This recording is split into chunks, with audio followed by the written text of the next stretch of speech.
Apesar de já ter mencionado a diferença de sentimentos e emoções, vamos elaborar para deixar todo mundo na mesma página. Se você sabe a diferença de sentimentos e emoções, digita sim para mim no bate-papo. Se você não sabe, digita não, por gentileza, tá? Isso é extremamente importante. Éder, pô, com força. Você precisa entender a diferença de sentimentos e emoções.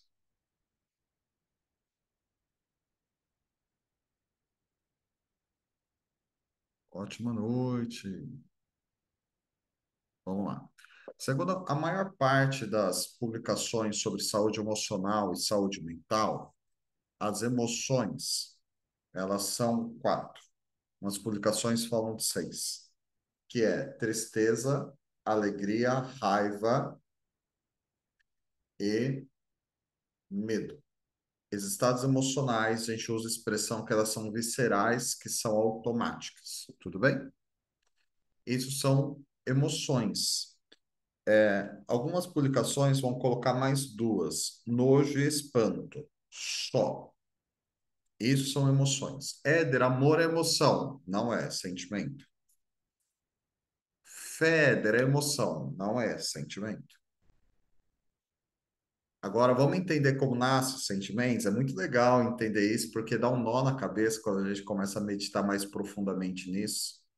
Éder, por que vai dar um nó na cabeça? Porque ele é um processo um pouco mais profundo e você vai me entender. Primeira coisa, nossos sentimentos são subjetivos. Éder, subjetivo? O que é esse subjetivo? Vou exemplificar.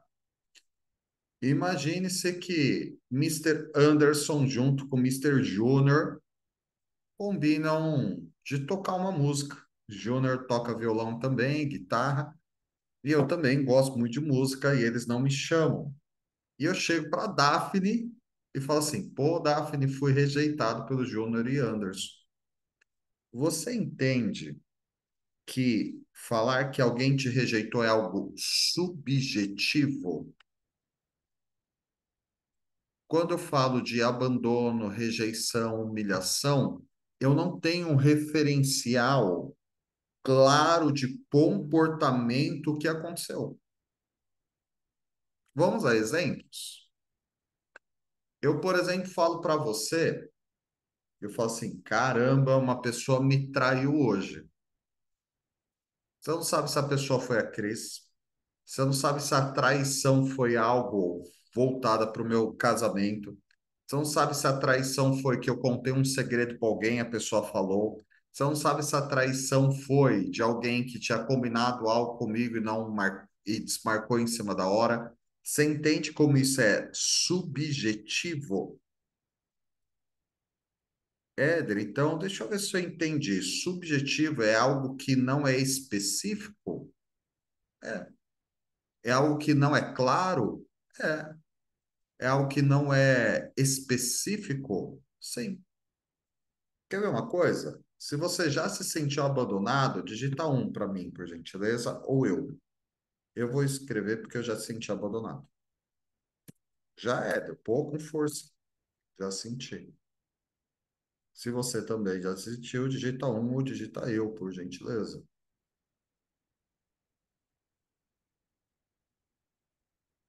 Agora, quer ver como isso é profundo? Vamos pensar juntos? Eu já se senti abandonado por mim mesmo.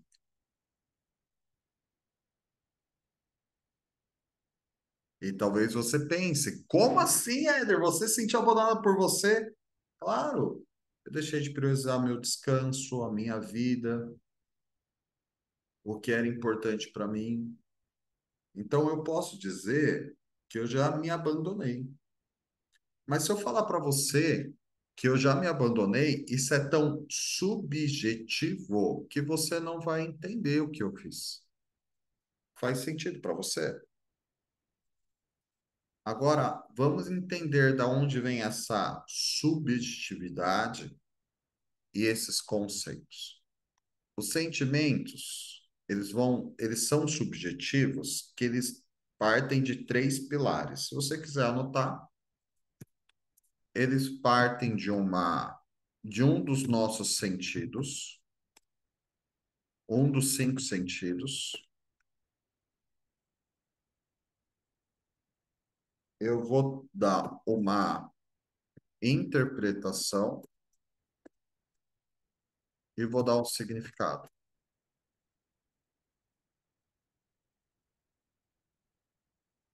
Vamos entender isso?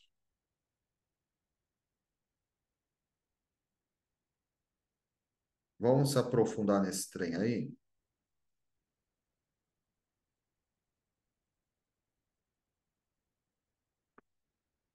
Bora mais um passito? Vamos lá.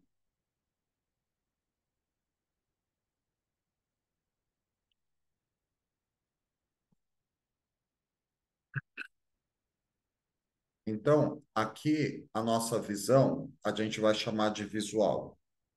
A audição a gente vai chamar de auditivo. O olfato a gente vai chamar de olfativo. O paladar a gente vai chamar de gustativo. E o tato a gente vai chamar de sinestésico. Já viu essa expressão? Fulano é muito sinestésico. A pessoa gosta de muito contato. Os sinestésicos são dois, tá? Eu vou digitar aqui. Cara, isso aqui é neurofisiologia de trauma, tá? É um assunto bem profundo, mas é legal de entender. Eu gosto de entender as coisas. Você gosta de entender as coisas? Para mim faz muito sentido. Então, ó, visual, auditivo, gustativo,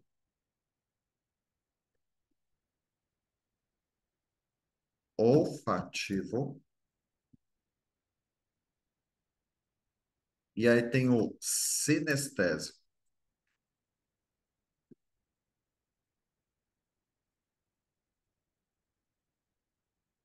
E o sinestésico, a gente sempre trabalha com duas vertentes sinestésicas.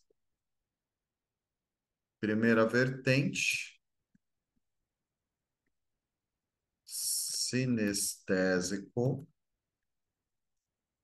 tátil. Ai, ai.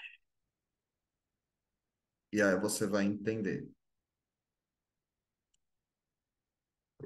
E o sinestésico, visceral.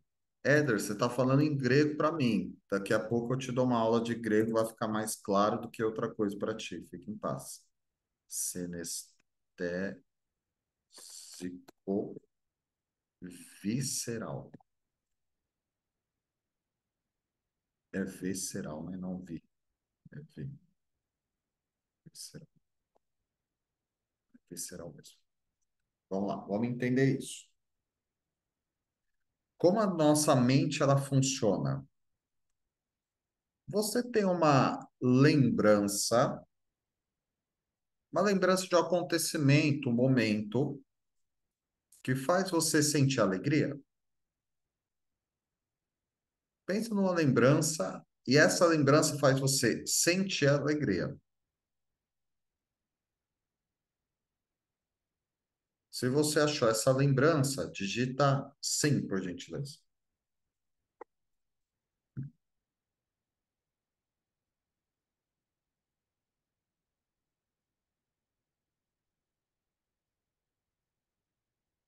Muito obrigado. Muito obrigado. Essa lembrança normalmente vai vir por meio como se fosse uma imagem, porque ela está nos cinco sentidos. Então, uma imagem que faz eu sentir alegria. Vamos pegar a alegria, tudo bem?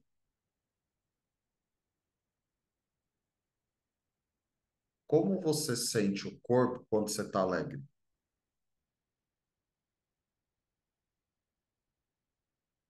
Que tipo de pensamentos você tem quando você está alegre?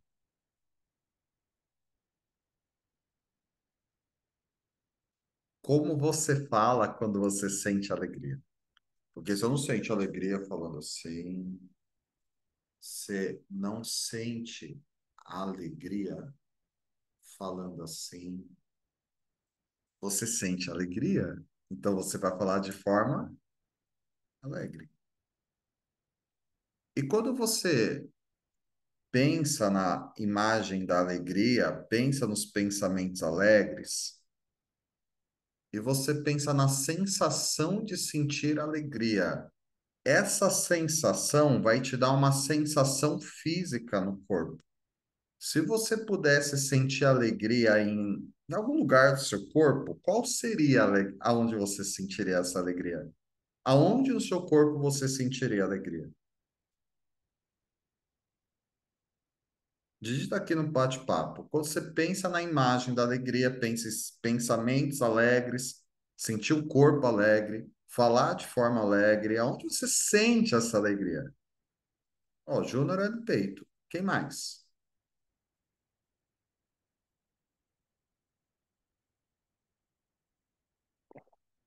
Eu sinto, ó, peito, peito. Eu sinto alegria na cabeça.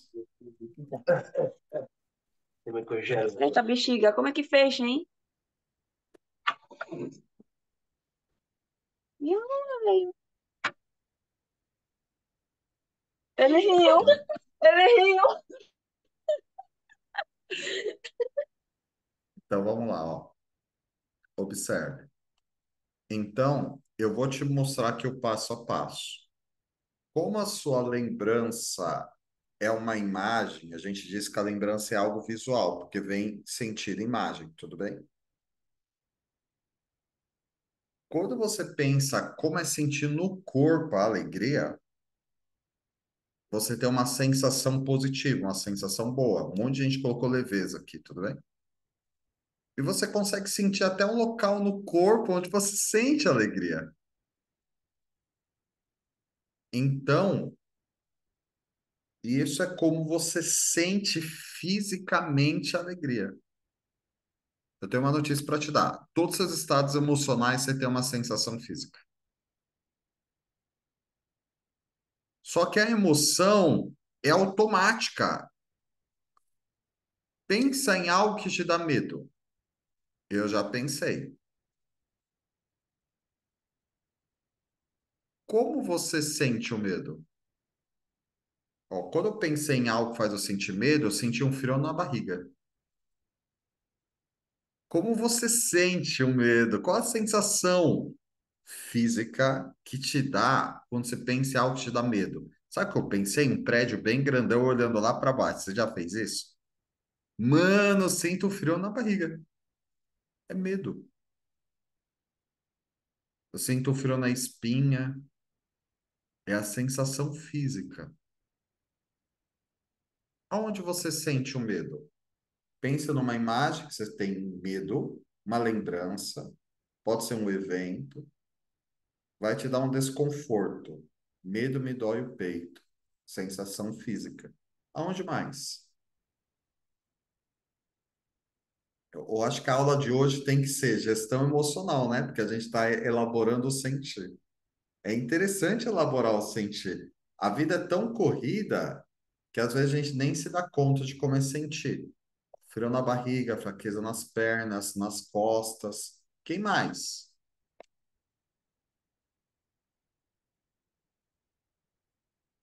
Tremores, frio na barriga. Você entende?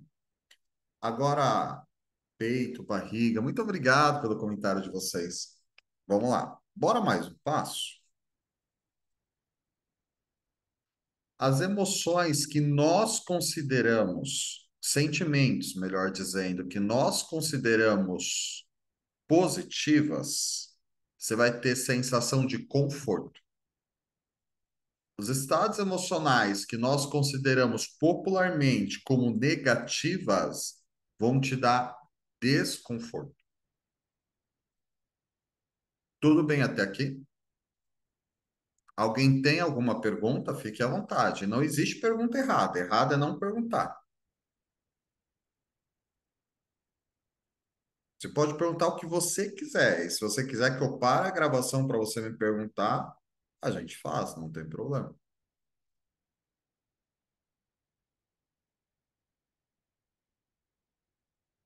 O importante é você entender que você é um ser humano só.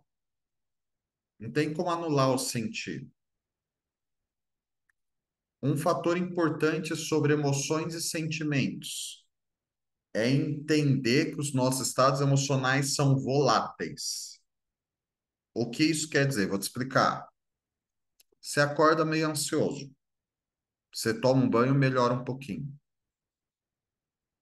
Você se veste, toma um café, você melhora um pouquinho. Se você tiver um pet, às vezes o pet vem lá todo feliz brincar com você, você melhora mais um pouquinho. Daí o dia tá sol. Se você gosta de dias ensolarados, você melhora um pouquinho. O que eu quero dizer com isso? Que os nossos sentimentos e emoções são como ilhas. Então você é um mar e o que você sente são ilhas. Tudo bem até aqui? Sentimentos e emoções para você, alguns vai ser desconfortável e outros você vai ter conforto. O complexo é quando a gente se isola e não quer sentir. Porque quando a gente se dissocia do sentir, isso é uma opção. Mas se a gente faz isso muito tempo, ela vem com juros e correção monetária, e ela vem muito forte depois. Eu vejo algumas carinhas fazendo assim para mim. É como se você falasse assim, eu sei muito bem do que você está dizendo. E elas vêm, cara, é pior que fatura de cartão de crédito, os juros é muito alto. Então, por exemplo, hoje essa aula que eu estou dando para você, que aqui não é live, não, é aula mesmo, que é conteúdo de verdade, é conteúdo profundo, cara. Aqui a gente está falando realmente sobre a fisiologia das emoções. Mas observe, né? Vocês são meu 14º compromisso do dia. Eu finalizo com vocês. Eu estou sentadinho aqui desde as 8 da manhã. Só que quando terminar, eu vou me dissociar. Eu vou dissociar das emoções. Cris e a gente é muito bem-humorada, a gente gosta de rir, a gente gosta de se divertir, então a gente conta coisa engraçada um para o outro, a gente se zoa com muita frequência, a gente vai assistir algo divertido. E eu gosto de finalizar o meu dia assistindo algo que eu acho engraçado. Por que, Éder? Porque imagine, são 14 compromissos. E eu trato bastante processo de trauma. Então, cara, tem uma hora que eu preciso me dissociar disso, você entende? Dissociação é um caminho. Mas eu fiz toda essa introdução para te trazer à luz como você sente. Primeiro passo. Eu expliquei sobre os sentidos.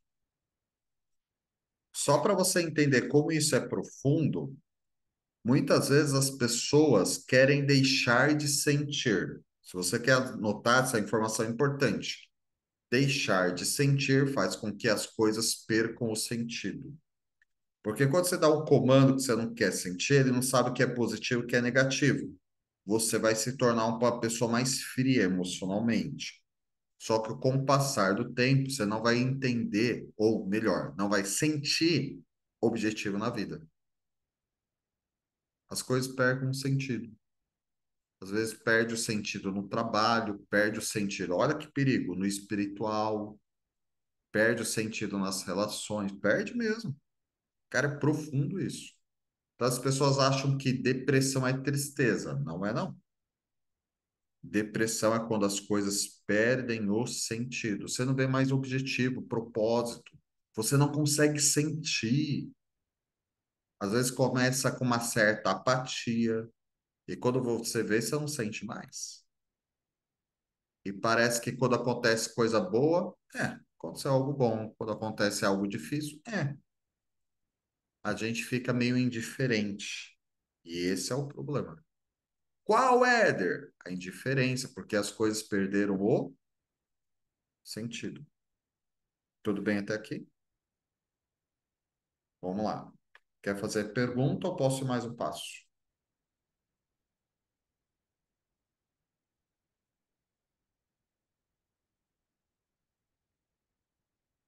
porque é profundo esses assuntos, né? Vamos lá. Como lidar com estados emocionais desconfortáveis, que é o nosso tema. O que eu preciso entender? Número um, eles vão existir. Principalmente porque a nossa vida é cíclica. Você está bem hoje, às vezes acontece um imprevisto amanhã, você não vai ficar. E faz parte da vida. O sistema que nós vivemos, ele é frágil. Economicamente, saúde, relações. Então, a gente é muito suscetível à fragilidade do sistema. Então, você tem que aprender a lidar com emoções desconfortáveis, porque elas vão existir, elas vão ocorrer, elas vão te visitar. Só que uma informação importante, você precisa tomar um cuidado. A emoção desconfortável, você precisa senti-la, mas não é saudável ser tragado de forma excessiva por ela. Então, imagina uma pessoa que perdeu um ente querido. Mas se essa pessoa é tragada por uma excessiva tristeza, isso pode ocorrer. Imagina uma pessoa, normalmente ela vive com ansiedade, mas de uma forma controlada, e ela passa por uma fase, um revés na vida, um imprevisto, que ela é tragada por uma excessiva ansiedade. Então, realmente, isso é delicado. E o que a gente precisa entender? Eu trato casos de trauma por evento de choque. O que é um evento de choque? O que aconteceu lá no Rio Grande do Sul? As pessoas estavam bem um dia com suas casas, de repente aconteceu uma enchente, perdeu a casa. Você entende que isso é um evento de choque? Quando você tem um familiar que morre repentinamente, é um evento de choque. Quando uma pessoa teve uma mudança de situação, ela perde o seu dinheiro. É um evento de choque. Então, os eventos de choque, eles são traumatizantes. E dentro disso, a pessoa vai ter que elaborar o quê? Uma mudança repentina de estado, de situação, de circunstância. E as emoções desconfortáveis vão vir. E uma das emoções mais desconfortáveis é a falta de segurança. E a falta de segurança não é um estado emocional externo, ela é interno. Como assim, Éder? Vou te explicar. A falta de segurança é uma sensação interna de não ter segurança no seu próprio corpo. Já sentiu isso alguma vez?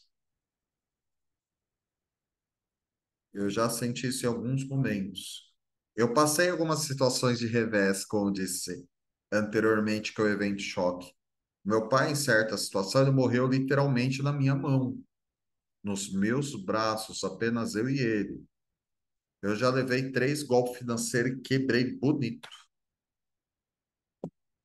Se você não sabe, Cris é meu segundo casamento. Eu já tive um primeiro casamento. Maria Luísa, minha filha do meu primeiro casamento. Então, passei muitas situações de revés, muitas situações de evento de choque. Então, não sou um terapeuta que fala assim: caraca, minha vida é perfeita. É nada, mano. Já tive muita eventualidade. Já tive que lidar muito perrengue, com muito imprevisto. E elaborar muito meus estados emocionais, para não ficar congelado, porque é uma possibilidade. A vida tá boa, amanhã não tá. Você congela emocionalmente. E às vezes é literal. Então, primeiro passo, lide com a sua realidade atual. Principalmente com o objetivo de você aprender com o que está acontecendo. Quando você tem um revés, um evento de choque, ou você paralisa ou você aprende. O evento de choque vai ser um professor ou uma prisão. E observe, quem decide isso é você. Segundo passo, tome cuidado para não ser tragado pelas excessivos estados emocionais ou sentimentos. O que eu quero dizer com isso? Vou te explicar. Anote isso, porque isso é informação nova sobre a nova visão da psiquiatria e a neurociência sobre o trauma. Quando a gente passa por um revés ou por uma mudança de circunstância, o que que vai acontecer? A gente sente como se fosse uma única orientação emocional. Éder, o que é uma única orientação emocional? Vou te explicar. Uma única orientação emocional parece que eu só sinto ansiedade, parece que eu só sinto angústia, parece que eu só sinto tristeza. A sensação que você vai ter é que você é a própria personificação do estado emocional desconfortável. Parece que você só sente aquele estado emocional. É porque o seu sistema nervoso só reconhece essa informação, que é um sentimento ou uma emoção. É aí que vem seu novo conceito, de 2 anos para cá, porque é um conceito novo, de fazer uma regulação emocional. Mas você vai fazer isso, observe, dando uma segunda informação para o seu sistema nervoso. Éder, o que é o sistema nervoso? Um feixe de nervos que faz a gestão de todo o seu corpo e de todos os outros sistemas. Tudo bem até aqui? Vamos mais um passo? Com base nisso, o seu sistema nervoso precisa sentir que a vida não é só feita de ansiedade. Você já teve momentos de paz. Que a vida não é feita de medo. Você já sentiu coragem. Que a vida não é feita de tristeza. Você já sentiu alegria. Então, é dar um comando positivo para o seu sistema nervoso, e é como se ele falasse assim: olha, a gente não precisa sentir só esse medo, a gente já sentiu paz. E aí ele começa a equilibrar. Ele começa a equilibrar automaticamente. Então, você vai reconhecer talvez essa informação que eu vou te dar de uma revista recente, mas essa informação é muito real. Primeiro fator, né? Não ignore as suas emoções. Elas vão precisar existir. Essa questão que é fraqueza, isso é conceito popular. Não ignore seus estados emocionais. No entanto, dependendo do emoção desconfortável que você está passando, você vai precisar de um tempo para lidar com aquilo. E nesse momento, talvez a dissociação seja uma opção por um tempo limitado. Éder, o que que é dissociação nesse caso? É você se ocupar com outras coisas. Mas você precisa olhar para você. Tudo bem até aqui? Terceiro, você precisa de um ambiente seguro para se autorizar ou sentir. A gente não consegue sentir estados emocionais desconfortáveis em ambiente inseguro. Você precisa ter um ambiente seguro e um momento para você simplesmente existir no âmbito ou dentro daquilo que você realmente sente. Como assim? É como se você tivesse que ter um ambiente seguro para sentir medo. Uma pessoa de confiança que você fala assim: caraca, eu tô com medo. Eu não queria assumir isso, mas é a realidade. Olha, o que eu estou sentindo é angústia. O que eu estou sentindo e verbalizar isso. Éder, precisa ser para outra pessoa? Eu não posso fazer isso em frente ao espelho? Não posso só chorar sozinho, desabafar entre o espelho? Então, resposta é: não vai dar o mesmo efeito químico. Vou te explicar. Porque quando a gente desabafa com alguém, chora com alguém, o teu cérebro vai produzir um hormônio chamado ocitocina. É o hormônio das relações. É o mesmo hormônio que dá dilatação para a mulher ter o parto natural. É o mesmo hormônio que a mulher amamenta seu bebê. É o mesmo hormônio que é produzido no cérebro quando o casal se beija. É o mesmo hormônio quando você abraça seus pais quando você está com saudade. É o mesmo hormônio quando você está com saudade de um amigo, de alguém, e você dá um abraço. Porque esse hormônio, ele é o hormônio das relações humanas. Enquanto você desabafa, chora com alguém e se permite ser consolado, a ocitocina é produzida no teu cérebro. Então, o fator humano, ele é necessário. Por qual motivo, Éder? Para você realmente se permitir sentir isso. É o que normalmente a gente faz no ambiente da terapia. É quando você extravasa, fala, chora, sente, e aquele ambiente é um ambiente seguro. Ô, Éder, e quando as pessoas falam assim, para de chorar, chorar para quê? Não chora por tal pessoa, engole seu choro, não aguento mais ver você com essa cara. Isso, na verdade, inibe o sentir.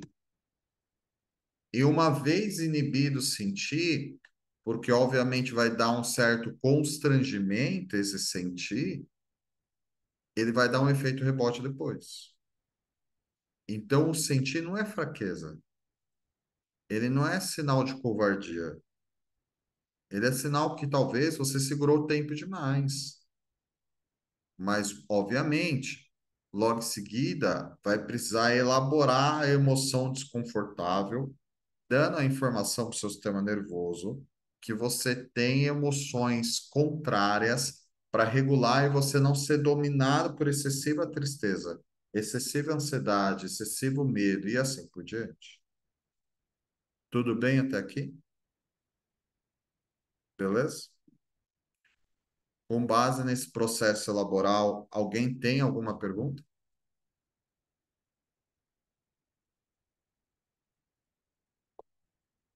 Porque é um assunto mais complexo, obviamente, né?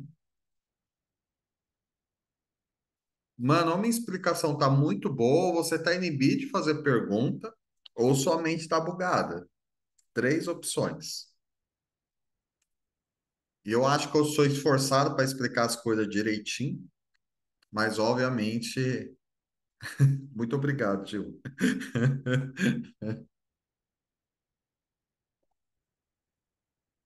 Vamos lá. Júnior,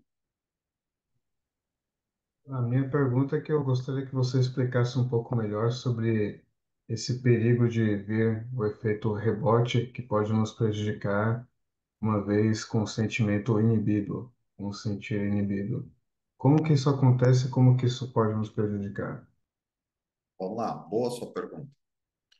Quando a gente não se autoriza o sentir, então, só para vocês terem uma ideia, né? Hoje já a psiquiatria já entende que a maturidade do cérebro ocorre aos 21 anos. Então, o nosso cérebro ele vai amadurecendo até os 21 anos. Aos 21 anos, você está com o seu cérebro maduro com as suas funções e fisiologias. E às vezes a gente não tem estrutura para sentir dentro de um trauma de infância, dentro de uma dor de infância, uma perda de infância, a gente tem estrutura do sentir. Então, o que que ocorre? Ocorre que a nossa neurologia ela vai fazer o que a gente chama de projeção, que é a repetição. Só que a repetição, ela pode ocorrer de várias facetas. Vou dar um exemplo, tudo bem? A pessoa se sentiu abandonada pela mãe na infância. Você entende que uma pessoa assim, ela não teve a maturidade para conseguir dissolver esse estado emocional? Então, quais projeções ela pode fazer? Existe um termo na saúde mental que chama tampa e a panela. Então, as pessoas, na verdade, se identificam. Então, essa pessoa aqui na adolescência, o que que ela vai fazer? Identificar de forma inconsciente relações que ela vai projetar esse abandono. Então, isso é uma projeção. Projeção vem de projetor. Então, ela identifica as relações de forma inconsciente, a tampa e a panela, e aí ela projeta o abandono. E aí ela chega na fase adulta. Então, observe, ela se sentiu abandonada pela mãe, ela se sente abandonada depois pelos amigos, e depois ela tem dificuldade de se manter em emprego. Por quê? Agora ela sente abandonada por quem? Pelo empregador. Então, o ambiente, ele aflora o sentido. E você lembra que os sentimentos são subjetivos? E as dores emocionais vão replicar ou estourar em áreas diferentes da vida. É isso que você precisa entender. Eu já peguei inúmeros casos de pessoas que têm dificuldade de fazer gestão financeira e no fundo tinha trauma de abandono. Ixi, extremamente comum isso. Como assim, Éder? Vou te explicar. A sensação dessa pessoa é que o dinheiro abandona ela. E sabe como a verbalização vem? Ganho, ganho dinheiro e não sei para onde o dinheiro vai. O dinheiro está me abandonando. Porque é uma replicação da minha relação com a minha mãe. Que a gente chama isso de modelo relacional. Porque eu não me relaciono só com pessoas. Me relaciono com trabalho, com dinheiro, eu me relaciono com processos voltados para merecimento, sensação de não merecer, pertencimento. Eu me relaciono com as minhas versões do passado, porque o emocional é atemporal, não existe tempo. E aí acontece um monte de replicação ou de repetição. Então, por que que muitas vezes a gente replica situações, estados emocionais, circunstâncias? Porque eu não elaborei estados emocionais desconfortáveis. Você vê como é sério isso? É sério. Às vezes eu recebo aqui pessoas que estão no terceiro casamento. Por que isso acontece? E o terceiro casamento quase chegando também ao divórcio. Porque ela não elaborou os estados emocionais desconfortáveis do primeiro. Então o cérebro só vai projetando e vai replicando. Deu para entender? E aí, quais são os maiores motivos que as pessoas procuram uma terapia? Repetição de situação. Nossa, aconteceu isso o ano passado, está acontecendo de novo. Meu Deus, eu estou me sentindo paralisado porque aconteceu isso, isso, isso, isso. É o maior motivo que as pessoas procuram desenvolvimento humano, as repetições. Mas está tão a nível inconsciente que ela não sabe nem o que está acontecendo, só sabe que está acontecendo de novo. Só sabe que ela está com a sensação de paralisação. Tudo bem até aqui? Mas você viu como isso é importante elaborar estados emocionais indesejados? Vamos lá. E quando a pessoa não aceita sentir emoções, vai projetar e vai repetir em outras áreas, tá? É triste, mas é a realidade, porque sentimentos e emoções são hormônios do nosso cérebro. Tudo bem? Beleza? Vamos lá. Vocês querem que eu dou mais explicação sobre os... Cara, eu acho maneirão entender isso. Eu acho extremamente profundo. Eu gosto de entender as coisas, tenho sede de entender. Vamos mais um passo. Você prefere que eu atenda uma pessoa e explique o trauma transgeracional, que é o trauma que acontece de geração após geração? Se você quer ver um atendimento ou ser atendido, digita um. Se você quer que eu te explique o porquê acontece o trauma transgeracional, digita 2. Aqui eu vou fazer sobre modelo. Vocês querem saber sobre trauma transgeracional, né, seres humanos curiosos? É maneiro, cara, entender isso. Bora lá, povo! Quem decide como a gente vai desenrolar é vocês. Dois, dois, dois, dois, dois, dois.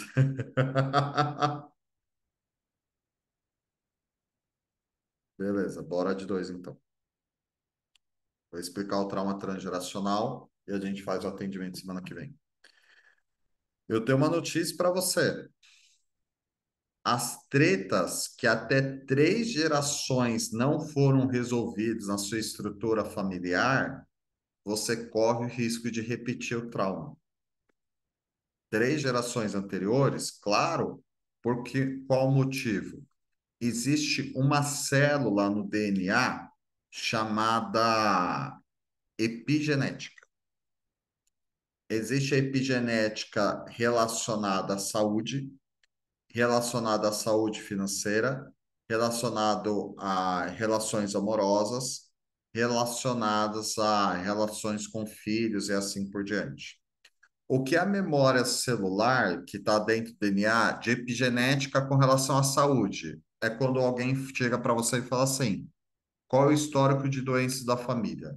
Tem pressão alta? E daí você diz assim: ih, meu pai tinha pressão alta. Então você tem que ficar atento para não desenvolver. Diabetes. Ah, meu avô tinha diabetes. Então você precisa ficar atento para não replicar. Câncer, problema de coração. Você precisa ficar atento para não replicar. Porque dentro do seu DNA existe uma memória de epigenética que tem algo que faz essa memória, ela aflorar ou não, ela ficar ativa ou ficar inativa. Se você quiser anotar, o que faz uma memória de epigenética aflorar ou não é ambiente. Primeiro tipo de ambiente, celular, que é o que vai fazer predisposição de doenças físicas aparecerem ou não. Então, a família da minha mãe, eles têm muito problema com rim. Aos 17 anos eu tive pedra no rim. A família da minha mãe tem muito histórico de labirintite. Eu sou uma pessoa que gosta muito de música, eu gosto muito de dançar. E aí, eu tinha um grupo de amigos na adolescência que a gente gostava muito de sair para dançar. Não é para bagunçar, não, a gente só dançava. E a falta de sono fez eu ter uma crise de labirintite aos 17 anos. Qual era o ambiente? Falta de sono.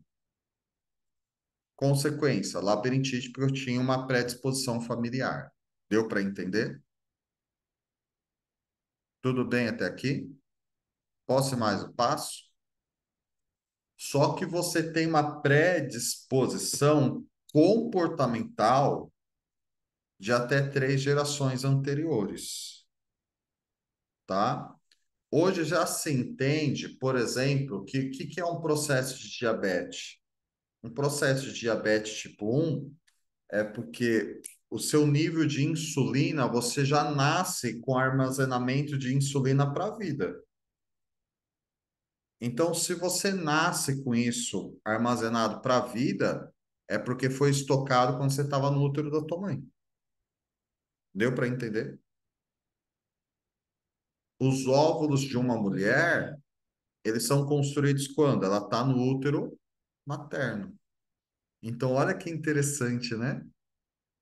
Então, você foi construído primeiro lá no útero da sua avó, que foi construído os óvulos. Deu para entender? Olha como isso é profundo esse trem aí. Podemos ir mais um passo? Vou te dar um exemplo. A minha mãe teve um primeiro casamento, teve um filho e se separou. Minha mãe conhece meu pai. Minha mãe tem 2 filhos. Meu irmão do meio e eu, mais 2 filhos. Meu irmão do meio teve um primeiro filho, se separou. Eu tive minha filha e separei. O que que aconteceu aqui? Um trauma transgeracional, voltada para relacionamento conjugal. Minha mãe teve um divórcio, meu irmão do meio também, e eu também. Você entende como isso é profundo? Éder, o que faz esses traumas ascenderem? Aí aqui é ambiente relacional. É o ambiente nas relações. Éder, eu posso replicar padrões familiar no nível financeiro e profissional? Resposta: sim. Tudo depende do ambiente que você vai se expor. Porque a célula de epigenética, independente da natureza, ela está no seu DNA. O que vai fazer ela ficar ativa ou inativa é o ambiente, o quanto você é exposto. E uma das coisas que a gente não controla, não tem como, é a nossa exposição com o estresse. Você controla o estresse? Ah, cara, não controla. Você controla imprevisto? Não, não tem como. Então, a qualquer momento, você pode ser exposto que você pode tornar ativa uma célula de epigenética e repetir um padrão a nível familiar. Então, aqui a gente tem ferramentas para resolver traumas dessa origem, tá? Éder, mas por que que essas células ficam no DNA? Porque aquelas emoções desconfortáveis, seu avô, sua avó não resolveu. Eles tiveram seu pai ou sua mãe, que também não resolveu. E aí vem para quem? Para você, ser humaninho. Você entende como isso é profundo? Não tem como, porque a nossa é uma ilustração que talvez você já ouviu falar, que vai trazer muita clareza. Funciona assim. Se você fazer um bolo numa forma torta, o bolo vai sair torto. É simples. Éder, mas eu vou pagar o preço dos traumas do meu avô, o que eu tenho a ver com meu avô? Cara, não é que você está pagando o preço de alguém, não é sobre isso, é imperfeição humana. Seu avô não é culpado, nem seus pais, mas você pode reescrever a história da família. Deu para entender? Perguntas sobre trauma de origem transgeracional. Ah, mano, eu gosto de falar desses assuntos. Se deixar, eu vou ficar até 3 da manhã te explicando sobre isso, que eu acho maneirão. Fala, Mister Júnior! É, eu tenho uma pergunta sobre isso, mas eu não sei muito bem como elaborar. É que eu estive pensando bastante nisso nesses últimos dias.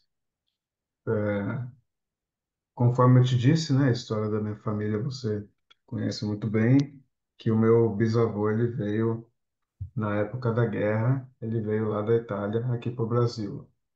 E ele teve aqui ele teve, né, toda a minha família, primeiramente no estado de Minas Gerais e depois em décadas mais recentes aqui em São Paulo. Só que a gente sabe que assim, ele veio no período da guerra, período bastante marcado por muitos excessos de violência, terror, essas coisas. E ele veio para cá, para o Brasil, não teve dinheiro para fugir para outro lugar, encontrou aqui um ambiente semelhante no Brasil naquela época, virada de 29 para 30. E o que a gente sabe dele é que ele teve essa certa angústia de nunca poder ter voltado para a Itália e rever mais uma vez parentes e amigos. Ele precisou ficar aqui e reiniciar a vida dele toda do zero, um país estranho que ele não conhecia, não falava a língua, teve que se virar, teve que, sabe, se complicar bastante aqui até o fim da vida dele. E essa angústia que ele teve de nunca poder retornar ao seu local de origem, né, a sua terra natal. Eu às vezes fico me questionando, me perguntando se um pouco disso em mim eu também não carrego, porque às vezes eu também venho me sentindo desse modo semelhante.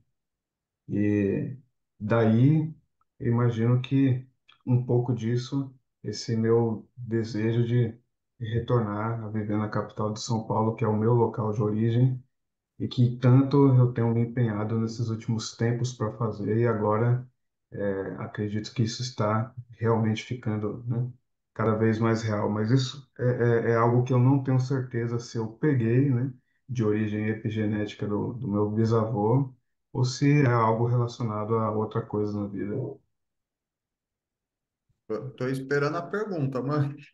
É essa pergunta minha, será que isso tem a ver com todo esse sentimento que meu bisavô teve e não conseguiu resolver eliminar essa angústia? E isso foi se passando para toda a minha família e agora para mim, ou pode estar relacionado a qualquer outra coisa diferente disso. Como a gente viu, Júnior, as emoções são subjetivas. Então, isso a gente diz que não é um tema. O que que é uma queixa principal de trauma transgeracional? Ele precisa falar de mim, precisa ser Hum, presente, não pode depender de nenhuma outra pessoa, porque é sobre mim, eu preciso entender se o que eu estou vivendo é um trauma transgeracional ou não. Se você trouxesse um tema, exemplo, de angústia, aí a gente consegue entender a angústia. Mas, entendo. então, o que muitas vezes as pessoas se perdem, se perde mesmo, quando a gente começa a estudar trauma transgeracional, é, por exemplo, vou dar um exemplo de trauma transgeracional, mas levanta sua mãozinha direita. Sério, levanta aí, ser humano. Você está de câmera fechada, libera sua mão direita aí. Fala assim, eu, repete seu nome, muito obrigado. Prometo não ficar encanado e não alucinar com a explicação do Éder. Muito obrigado. Agora eleve a sua mãozinha até a altura da orelha, dá 3 tapinhas nas costas e fala assim: muito bem, você está indo bem. Parabéns. Muito obrigado. Deus te abençoe. Vamos lá. Existe um trauma transgeracional extremamente comum, que é quando tem abortos na família. Ou a mãe teve aborto, ou a avó teve aborto. Quando isso ocorre, um trauma transgeracional, isso tem no meu sistema familiar, isso tem na minha família de origem. É quando ocorre, e aí a pessoa que vive esse trauma, eu vivi esse trauma, ela aborta relações, tarefas, relacionamento conjugal, financeiro, ela aborta coisas. Então, o que que seria esse aborto? Esse aborto é a procrastinação. A pessoa não tem forças. Agora eu pergunto para você: você acha que toda procrastinação tem a ver com trauma transgeracional de aborto? Não, não. Mas assim, agora eu vou fazer uma ferramenta de trauma transgeracional para ver se eu sou impactado sobre aborto? Não, porque isso não é um tema. Isso é um exemplo. Agora você tem que trazer para a autorresponsabilidade, entender o que você quer de resultado para a sua vida. Isso é um tema.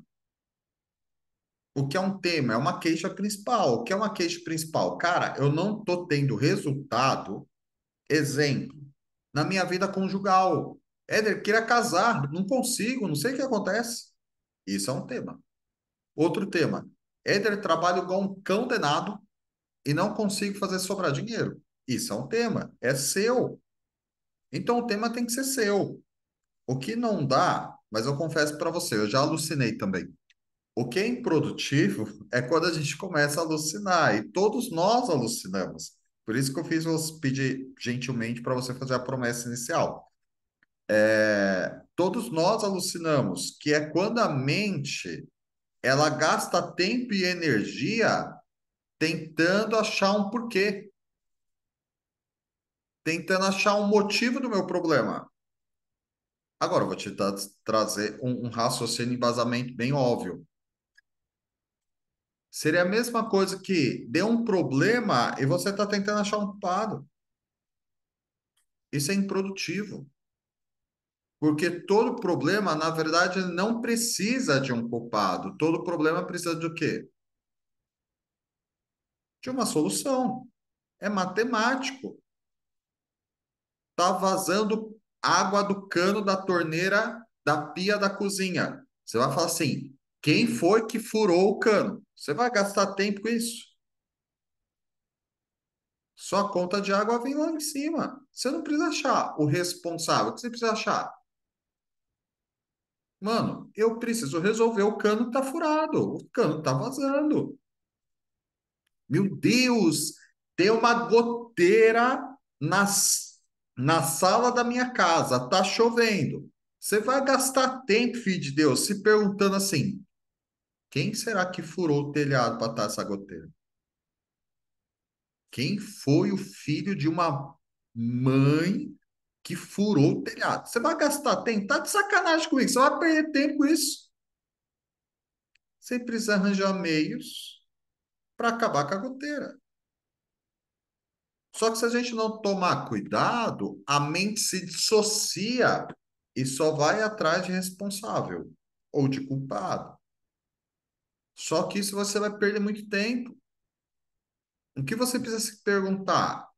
Número um, o problema que eu estou passando hoje, ele diz algo sobre mim?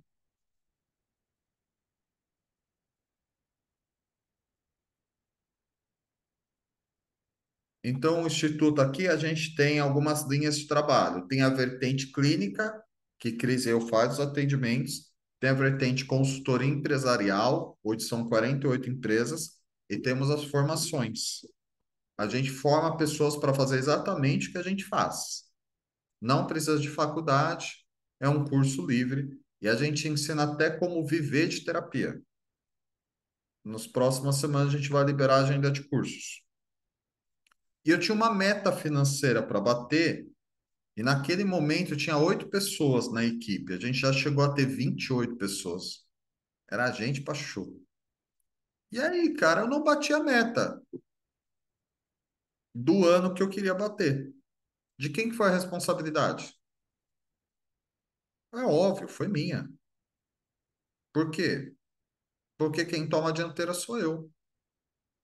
Não adianta eu procurar um responsável. Meu Deus, o que não funcionou direito. Não, não. Qual é a solução? Como eu resolvo isso? Se hoje você se sente sugado por uma ansiedade, um medo, uma culpa, como você resolve isso? O que você quer de resultado? É isso que você precisa entender. Você quer de solução para a sua vida hoje? Você já se perguntou isso? Se o resultado depende 100% de você, o que que você quer de verdade? É isso que você precisa se perguntar. Segunda pergunta: como eu faço para chegar lá aonde eu quero? O que eu preciso resolver? Todas as pessoas, quando vêm fazer algum processo de avaliação, pergunta de terapia, minha primeira pergunta é: o que você quer de resultado? O que você está buscando?